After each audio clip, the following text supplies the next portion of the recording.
Bismillahirrahmanirrahim. Alhamdulillahi Rabbil alamin. Wassalatu wassalamu ala ashrafil anbiya'i wal mursalin va ala alihi va sahbihi ajma'in amma ba'd. Qisosun Nabiyin kitobidan darsimizni davom etayotgandik. Endi bizni navbatdagi qissamiz bu Sayyidimiz Zakariya alayhisalomning qissasidir. Birinchi darsimiz duo Zakariya li waladin solihin. Solih bola uchun Zakariya alayhisalomning duosi. ولون آخر من آلاء الله على عباده وآيات قدرته التي أحاطت بكل شيء تجلى في دعاء زكريا لولد صالح. Xo'p, endi aytayaptiki, Alloh taoloni bandalariga bo'lgan ne'matlaridan va Alloh taoloni qudratini oyatlaridan, ya'ni shunday qudratiki, har bir narsani ihota qilgan, o'z ichiga olgan. Demak, nima deb tarjima qilamiz?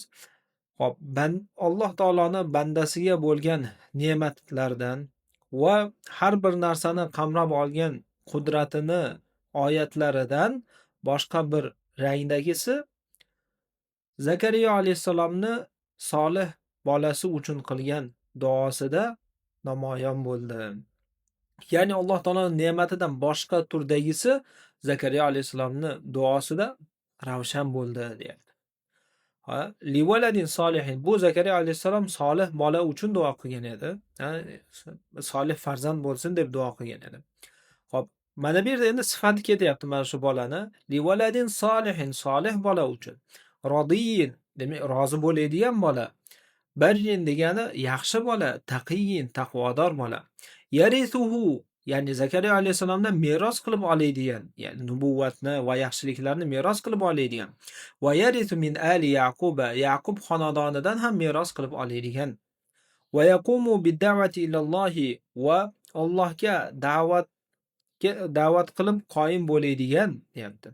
Mana shunaqa bola uchun Zakariya alayhisalomning duosida Alloh taoloning ne'matlaridan boshqa turdagisi bayon bo'ldi deyapti. وذلك حين تقدمت به السن. Va mana shu narsa Zakariya alayhisalomning yoshi o'tib ketgan paytda edi. Va wahada minhu al-azmu, va Zakariya alayhisalomning suyagi mo'rtlashgan edi. Ya'ni qarib, vujud suyaklari zaiflashib qolgan edi. Walajja bihi shaybu, va qarilik, shayb sochga oq tushishlik yoki o'sha qarilik desak ham bo'ladi. Va qarilik u kishini lajja bihi u qamrab olgan edi yoki nima deydi, juda ham qari bo'lib ketuvdi degan ma'noda. Wanqata'a ar-raja'u min an talida zawjuhu, va uni jufti, ya'ni Zakariya alayhisalomning ayoli tug'ib berishlikdan umid uzilgan paytda edi. Fa ajaballohu ta'ala du'aahu va kazzaba zununan nasi. Alloh taolo Zakariya alayhisalomning duosini ijobat qildi va insonlarning gumonlarini yolg'onga chiqardi. Odatda insonlar qarigandan keyin farzand ko'rish mumkin emas degan gumonda bo'ladi. Alloh taolo mana shu gumonni yolg'onga chiqardi. Va abtalat tajaribal qadimata, eski tajribalarni botilga chiqardi. Ya'ni tajriba, masalan, ota-bobolarimizdan ko'rib kelgan narsa, ayol kishi odatda 50 yoshlardan keyin o'sha farzand ko'rmaydigan bo'lib qoladi. Lekin bu mana shu tajribamizni Alloh taolo botilga chiqardi. Farazaqahu waladan rashidan, va Alloh taolo Zakariya alayhisalomga aqlli, rashidan yoki to'g'ri yo'lda yuradigan bir bolani rizq qilib berdi. Bakkara bihi an-nubugha wal hikmat, bakkara bihi an-nubugha wal hikmatu wal hilmu wal ilmu wal kitabu fi as-sighari. Aytayaptiki, bakkara bihi, erta bo'ldi. Nima desa, ulg'ayishi erta bo'ldi. Hikmati tez yetildi. Hikmati ham tez bo'ldi. Ya'ni erta bo'ldi. Val hilmu val ilmu, aql va ilm ham unda erta bo'ldi. Val kitabu fi as-sighari, kichkinalikda yo'q nima kitob bo'ldi deyapti. Va khussa bil hanani was salahi wat taqwa wal birri bil walidayni va riqqati. Xo'p, aytayaptiki, va walinil kanafi va khaftil janahi deymiz. Va mana shu farzand bil hanani, shafqat bilan, va salahi, salohiyat bilan, va taqvo bilan, va ota-onaga yaxshilik qilishlik bilan, va yumshoqlik bilan, muloyimlik bilan, va linil kanaf. Kanaf degan qanot degani, yonbosh degani. Linil kanaf degani bag'ri yumshoq desak ham bo'ladi. Bag'ri yumshoq va xaftil janahi, qanoti past. Qanoti past degani kibrli emas degani. Oyatda keladi-yu waqfid janahaka lil mu'minin. Qanotingizni mu'minlarga pasaytiring, ya'ni ularga past keting, kibr qilmang degan ma'noda. Demak, nima? Mana shu narsalar bilan xoslandi. Yana bir marta aytamiz, shafqat bilan, salohiyat, taqvo, ota-onaga yaxshilik qilish, yumshoqlik, bag'ri mana uni nima deydi? Muloyimlik, bag'ri yumshoqlik va qanot pastlik bilan xoslandi. Ya'ni kibrsizlik bilan, tavozi bilan xoslandi desak ham bo'ladi. Va rabatallohu ala qalbi Zakariya. Va Alloh taolo Zakariya alayhisalomni qalbiga bog'lab qo'ydi.